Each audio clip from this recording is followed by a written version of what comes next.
Hi fam, welcome to my channel. If you're new here, kindly subscribe. If you're a returning subscriber, thank you so much. I'm still in bed, as you can see, but I had to drop this gist. So yesterday night, of course I was going through my Instagram and I came across something I had to share with you guys. So if you watched Ultimate Love Nigeria, then you know Preshtalker, not Preshdavid. You know Preshtalker, who was partnered with David, so they became Preshdavid on that love reality show. Well, yesterday she explained to the public why she disrespected David while they were in the house.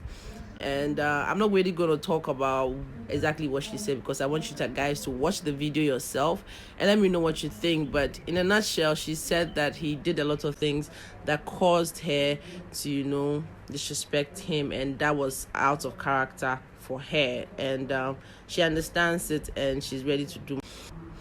In a nutshell, Preshtalker is saying that she acted out of character in the house. She got to know why she did that, and a lot of people were complaining to her when she came out how she had disrespected David, which was not in her nature to do that. And in this video she tells us why it happened, and she advises us not to disrespect people, whether they deserve our respect or not, and the whole other things. And hope you're having a good Sunday morning.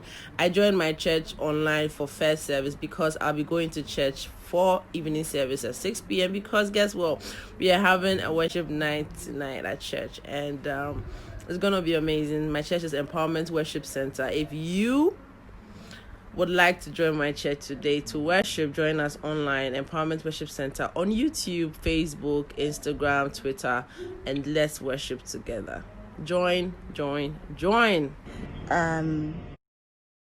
So on this issue of disrespect, I'd like you to listen really attentively, and I'd also like that you listen with an open mind. That would really help. I also like you to note two things. One, I'm not sharing this out of pressure. By now, I'm sure you already know that I cannot be pressured to do things, or it would be really tough to pressure me to do things.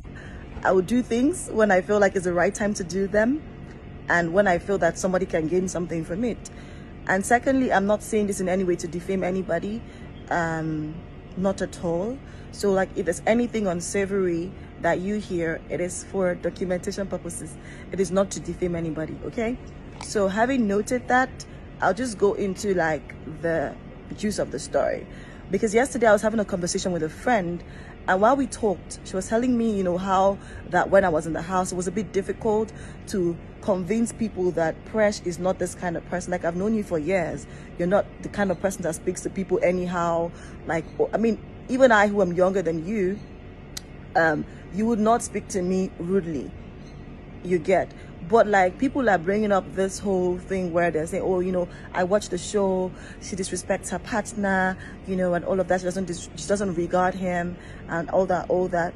And I said to her, you know what? Like, I'm the one person who you don't need to tell that I've done something wrong, right? Because while I'm doing the thing that I'm doing wrong, my conscience is already working to say, Presh, you're on the wrong path. You're doing the wrong thing. This is not right.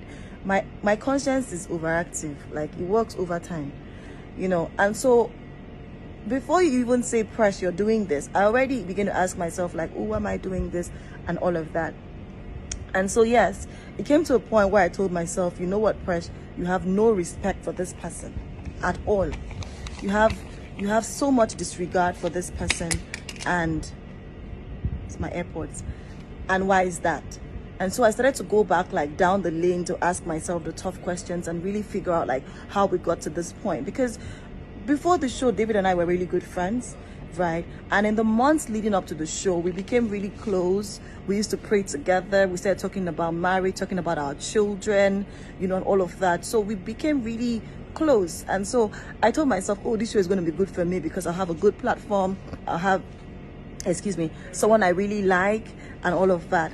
And so when I was delayed by 1 week and I came on the show to realize that those things I considered special to me, like those memories that we had, those experiences that we shared together, like praying together and, being kind to me and all of that, were not so special after all, because in 1 week you'd already shared the same experience with another person, right? And so I'm thinking to myself, whoa, this is an unstable person, okay?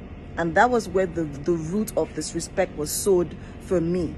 All right, because I'm asking myself, like, I've dated people before now, and even when there was need to be disrespectful or be rude to them, I was never rude to them. I'm one person who believes that men should be respected. I'm one person who believes that my husband is going to be the head of the home, and I need to submit to him, because it is what I know. It is what I've learned. It is what, I stand for. And so seeing myself in this circumstance where I'm looking at somebody and having absolutely no regard for the person was really strange for me, because even those who are younger than me, I'm careful about how I speak to people, because I want to be certain that I'm not talking you down in any way, or that I'm not, saying anything that hurts you. I'm very, very careful about that. And even if I feel like I've spoken to you in a way that was not nice, I'm very, very quick to apologize. Those who know me know, right? So that was where the seed of disrespect was sown for me, in that instability that I noticed. Okay, and then we go through that, and I think for me the bigger seed, or the tree, grew bigger when I realized that he had lied about picking me. Okay, because I thought, okay, fine, you've made your mistakes, we've come to this point, and it is what it is, right? People make mistakes all the time. But you're here where you've decided, I want to be with this person, and you've gone in there and you've picked the person that you wanted to pick, and then your friend is asking. It's not like somebody older, or auntie was asking. He was your friend. I think it was Obi who asked him, like, oh, why did you even behave like that? You should have picked this other girl. You picked this person. And he said, no, I didn't pick her.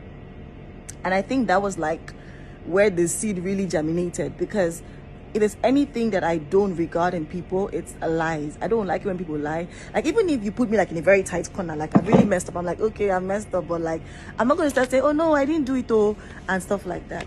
So I'm thinking to myself, like, this is the man who is supposed to be the head of our home, who is supposed to be like the head of the house, and head over me, my covering, and he's unstable and he's lying, and without even knowing it, those roots, those seeds began to germinate and become, even bigger trees. Because in our conversations, I realized that I don't have any regard for his opinions, or if I wanted to make like a really big decision, I would not want to consult him, because for some reason I didn't trust his decisions. And I didn't know where it was coming from. I just saw myself acting irrationally sometimes, and it didn't make any sense to me. All the while that we were at the hotel, I'll always be listening to like Joyce Meyer, messages on submission, messages on how to be respectful to your husband, and all of that, because I'm asking myself, why did you become like this fresh? Like, how is it that you claim that this person is like your boyfriend and you don't have any respect for him? And that even became worse when we were at the hotel, because sometimes this person would post things that I thought were really embarrassing, or he would dress in a certain way that I thought that was really embarrassing, or he would, wear his hair a certain way I thought was really embarrassing, or he would do like incessant lives, and just many things that did not sit well with me, or sit well in my mind with the notion of the thoughts I had about who I wanted to be with as a partner. And the more these things happened, the more I saw things that were unsavory, the more the disrespect just grew and grew and grew and grew, to a point where we could not even see eye to eye. Every conversation was a quarrel, and it was just really, really disastrous. Now, why am I sharing this? Before this show, I could have sworn that, I was perfect wife material. Like, I have what it takes. You know how they say it in pageants? I have what it takes to win this pageant. But what God taught me was that there's a place to respect people who are respectable, right? Who deserve respect, who earn respect. And then there's a place to respect people who do not deserve your respect, who have no reason whatsoever why you should respect them, but you still must respect them, especially when they are your husband, or when you intend for them to be your husband, because it is what the Bible admonishes us to do. Wives, respect your husbands, submit to your husbands, which is why there's so much emphasis on not picking the wrong person, because when you do, you will still have to respect that person, regardless of what unsavory situations that you find yourself in. Okay, and that was what God was teaching me. And so he's saying, David is not your husband, but he's the part of your husband that you must still respect regardless, because your husband is going to have down times. He's going to have times when for some reason he's doing something that embarrasses you, or he will act in a manner that is just not worthy of respect. But even in those moments, you still must respect.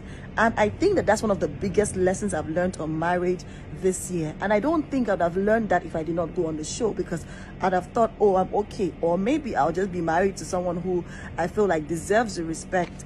And I would not know that there was that ability to disrespect somebody until maybe he acted irrationally or something. All right. And so I've come a long way from like where I was then, and I'm still growing, which is the reason why I never judge anybody, because I feel like sometimes people act in a way that they don't even know, right?